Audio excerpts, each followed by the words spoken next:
It's kept very well by the Gardner family. My father used to milk for the gardeners. Yes. For the gardeners, and that's where they stayed, in that house. And there was a tangi up at Te Araparera, and when the tangi finished, they come back and they had a hui in that whare. And that's where Te Iwi Ngaro tomo matingahere to Papu, Piriwiritua, in that whare. And Uncle Billy was saying, your fella's old man would share with Uncle Billy how he was a bit whakama, because his Pākehā friends were there as well. And you know, a traditional tomo, they put the mattress up, and then they have to lie there, and they put the blanket over them, you know, me moe, eh? And all the old people around, and you know, and they, me moe korua, ta ta ta ta ta ta. And, you know, that was alright, but with his Pākehā mates there, that he milks with and all the rest of it, bit shy, bit different too, you know, what the Pākehās are used to. Yeah, so that whare is still there. The gardeners still own Matai. They're the original owners, they still own it today. Yeah. I think they still have access to, our families still have access to that. That's right. They have photos in there. I don't know. I don't know if they're all, you know, a lot of the photos of Te Iwi Ngaro's time and Mums and them's time. So perhaps they're there. They had a whole lot of taonga too, Māori taonga, that was, you know, collected and the old people had there and found on the farm, etc. But they were handed over to the iwi and they're in safekeeping. But they still got, I think they have open days, you know, once a year or something, and all the whānau goes. I've never been. I've never been, but I've heard all the whānau talk about it. And I think they still all remember all our family's connections to that place. So they call that place Whanau, and it's the gardener's farm. Yeah, just on the right before you drop over the brow from this end, drop over, boom, into Araparera. Yeah. And where are people buried? So, yep, we'll just go last korero. Raipu Mauriri is buried at Puatahi. At the graveyard, he's buried in Puatahi. Kapea is buried at Urupa Te Araparera. Te Motu, I don't know. Maybe there, or maybe Mangakahi, I'd say down here. Must be in Te Araparera. Must be. And Tuahu, Araparera, Coxa, they're all in Araparera. Who we got out of these ones? Yep, Nana Nuku, Nana Hongi, here, Mum here, Araparera. Ooh, Araparera, eh? Yes, because she lied a kakanu. Yeah. She lied a kakanu. Yeah. Before that whare was up on 44-gallon drums or piles, eh? I think she was the last one that lied in it before they brought it back to Puata. And then Mārewa and Beauty is up on the hill. You know where Uncle Korero is? There's a little urupa there, eh? Tāhuna is there, Te Ruma is there, Te Raungaiti is there. Yeah, there's a few of them from that Tama movement, eh? Because Hongi, or Peter, Hongi was, he was one of their key men for that spiritual movement. He's one of the key men. Well, all of them actually. Nanuku would go to those things in the weekends, but this was one of the main men. And Raungaiti and Papa would also go too. And he was the strong hand, the ringakaha. And Peter was the one that would go out at night time, because the wehenga would give instructions to go and get, you know, taonga. He would get, you know, a vision or whatever, that there was a taonga somewhere and needed to be collected, and that place made noa, etc., etc. And Hongi would be sent out at night time. Sometimes on the moana. On the moana, that's the one. Night time, all by himself on the moana to get taonga. Don't ask me, you know, how it all happened. Yeah. And also these two, and to wehang on them, they dug up a waka, eh, kakanu. Yeah, heaps of korero about that movement, but they had a big involvement in it. And I heard that from people who were there. And then Uncle Smithy will say, shares that Hongi was meant to be buried up on that hill at Puke Korekore, up above, between Uncle Koros and Nani Mais. There. He was meant to be buried there. But he died earlier. He died in Darling's Crossing. And they brought him back here and they buried him here. But then this Tama movement, the Wehinga and them, they sent a crew up at night time to just get some dirt from his poka to take back there. Yeah. So that's all my korero e te whānau. But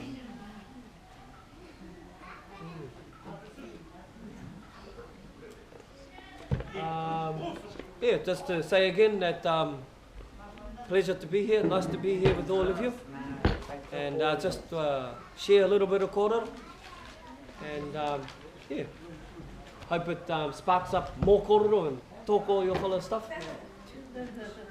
So, kia ora tātou. Ka tātou. You got any pātais? Any questions? No, that's pretty good.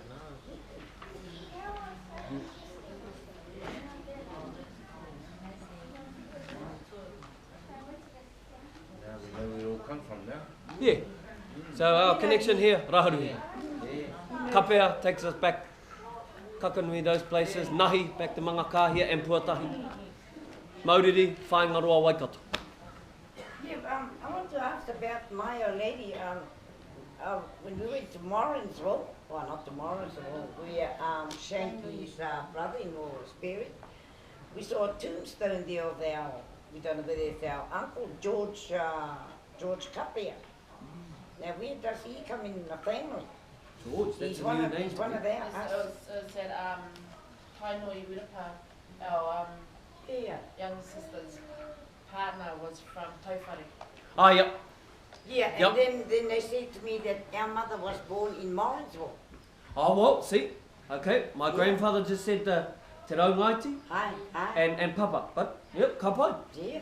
Kapai. All them people, you know, they were Kapea. Very good. He just said that the boys, or the old ones, were left in Kakanui because they were already teenagers. Aye. So, yeah. But those ones, That's Taki then, mate. aye, that's Timikara's lot. Timikara, yeah. Because I said, you know, Timikara's buried at Rukumoana, Aye. and then some of them are at Taufare around the corner. Yeah. Yeah, they're all mum's second cousins. Oh no, first First cousins. First aye. cousins. Aye. First cousins. That's all Darky's lot and Aye, Buddy's aye, lot. aye. Some of Because they Ara. asked us, you know, but here when he had, oh, and we said, yeah, that's my uncle. And Yeah. that's So where does he come in the Herevinis? Now, okay, Yeah. yes, that's a very good question. Where are we? Because you hear it often, Just eh? a- Yep. That much, you know. You hear a big saying these days, and the saying goes, the right to be different.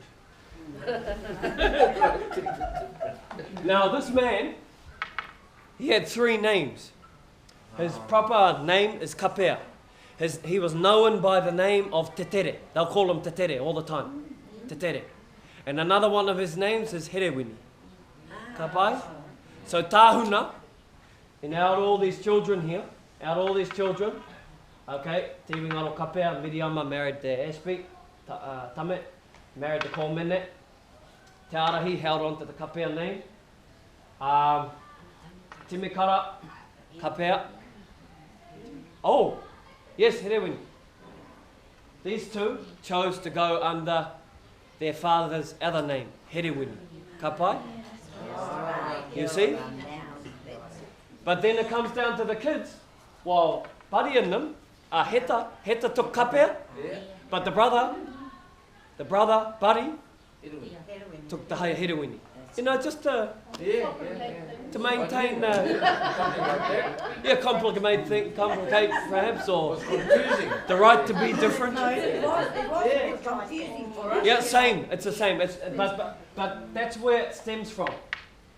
They just took one of the other names of their father, and no one carried it on. So yeah, these 2, you know, had it. But then only one of the children chose to carry it on, and that was Nana Buddy. Buddy Herewini. Kapai? He's a kapea. Yeah, first cousin too. And he, you know, he was pretty much the speaker for the kapea, see? Aye, aye. He was the speaker for the kapeas. And pretty much the last speaker for the kapeas, really. After Heta. Heta, and then, who was it? Someone died and they had a hui and kakanui, and Nana buddies tried to say to Papa, you need to be a speaker now. And he said, no, ko koe te kai kōrero. And, you know, because he wasn't a speaker. And pretty much Nana buddy was the last kapea speaker. Because there's very few of them, isn't there? Yeah, that's right. There's not very many boys in that family. But Buddy was gifted, and Heta was gifted with Korero, because this man here, Tahuna, who married Teruma, he really got into the depth of Māoritanga. So tino mohio. And he brought up Buddy and Heta, and so they become really versed in Māoritanga, versed in mythology, versed in history, versed in whakapapa, and that's why Buddy and Heta were great speakers, because of their whāngai father Tahuna, their brother's younger brother. You know, I suppose he had no kids, so he had the time to, you know, and he spent a lot of time in Waikato, and all the Boise Komene and them all spoke about him as being the last traditional orator of the area that they ever saw. He used taiaha, you know, in his whai kōrero, big voice, you know, and tarapeka jump around the marae, you know, and do whakapapas and traditional, you know, that old style from the 1800s, traditional type of speaking. So Tahuna had that, and even Buddy, on a couple of occasions, done a couple of whai kōrero on that same. Auntie Nada Glavish has told me that she's seen him grab a broomstick one day. He was pukuriri, and he jumped across the marae doing a traditional type whai kōrero, and that comes from his whāngai father. And yeah, and Te Wingaro was a tangata tino mohio as well, because he was the mātāmua.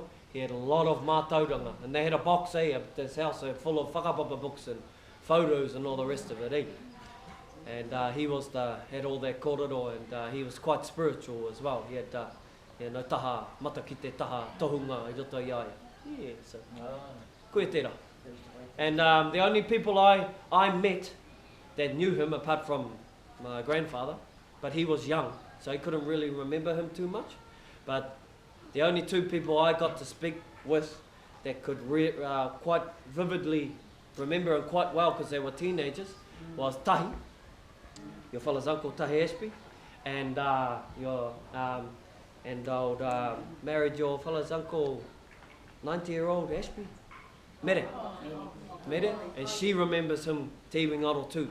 And Tahi would tell me that he was good on anything actually, but more so a fila, and that, what's that? Accordion me te whiro. He was good on that. And also, and Nana Bully and Tahi both told me that he was expert at mau taiaha, and he was the one they saw to taki manuhiri here. And also Hahi Brown, because Hahi Brown was in the movement, that Tama movement, and so he knew old Nana Nuku and Nana Hongi very well, and he said Nuku was really good with the mau taiaha too. He would do the takis to manuhiri. Yeah. So, koe tēnā e te whānau. Kia ora.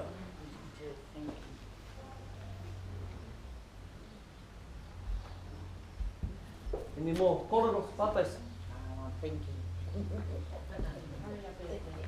Yeah, it's good, because we don't get time to That's right. contemplate and talk about these things and remember your fellas uncles and aunties and little kōreros that they shared. And just for the cousins here, you should be proud, because I certainly am, even though I don't come from that I'm not a direct mokopuna. but I'm certainly proud of Nana Mate here. And I don't know if you know, but she is the last Māori speaker of this kāinga. Couldn't speak Pākehā. And you should be extra proud, all the cousins here, that you fellows descend from the three last Māori speakers who couldn't speak a word of English. The very last three of them. You fellows descend from the whole three. So, Nani Paipa couldn't speak a word of English. And she was the first out of the three. Ka mate. The next one is your fellas Karani, is Heni, Kaore moho i te koro Pākehā. She was the second to last. And the very last, no, mate. You should be very proud of that. Very proud, because I am, even, you know, I'm not just direct, but I have a relationship, and I think that's really, it's something to be proud of. Your grandmother, 88, 86, ka mate. 85. Oh, ne? I was 9. Oh, kia ora. You know, not very many Māoris in this country in the 1980s can't speak English. You know? Heni's, and your fellas Karani Heni, 70s, ne? Ka mate. And Piper, 60s. Yeah. And in the 1960s, ka mate a Piper, or early 70s. Late 60s, early 70s, Heni, 70s, and then mate, 80s. Yeah. But unfortunately, she, you know, went a bit wairangi in her last years. But e pai ana. There's a korero that goes with that.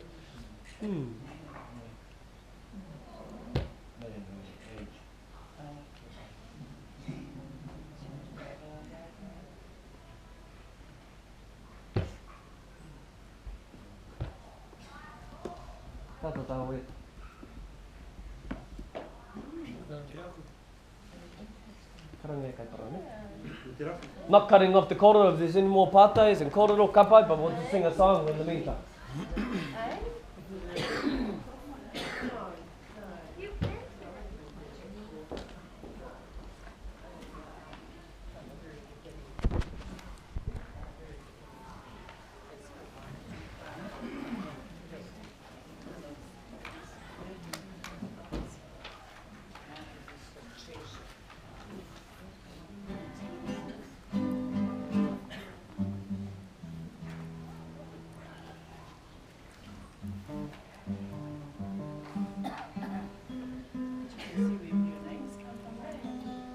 Yeah, beautiful.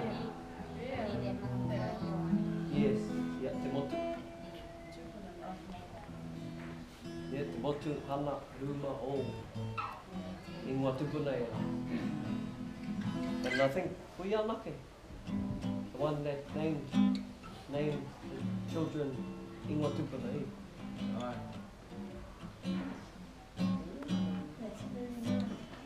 Oh, because all mum and our ones, mum and them are all hahi. Kororia, hareruia, the māngai tirohia, āwhina, rangi mārie, you know, they're all hahi names, eh? That was a changeover, must have been, no? Yes. Well, you fellas are a bit older, so you caught that, you know, the older era, eh? You know? That's another thing to share. Te Wingaro. Te Wingaro is, he was, I don't know if you know, but he was a Wesleyan minister. He was a minister. Korero mai taku krani kia, he mini tatana papa. And I konei rāgo ko Paipa, ka tā mai a Ratana. And they didn't change. To the day he died, Te Wingaro died, he was still a Methodist. Yeah. He was a Methodist. And he was a minister, a Methodist minister. And he didn't change to the Ratana because he was already old and he was set in his ways, you know. But he let all his tamariki be iri Ratana. But himself, he was a Methodist.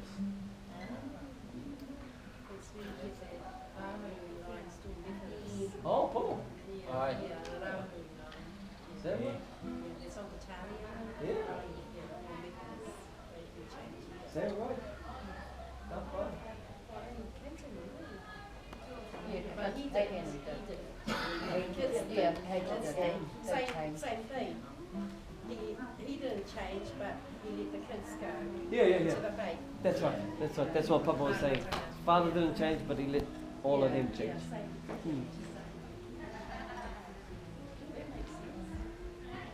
Even Papa was saying that they, they walk, eh?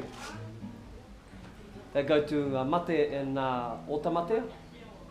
They go across the Kairo, across the Oneriri, and they get over to Karamu, where all those Paikers live. And there's browns in there. Yes, yes. And then there's a little, a bit of a punt or something. And the home people will take them across. And he remembers going a couple of times with his mother and his aunties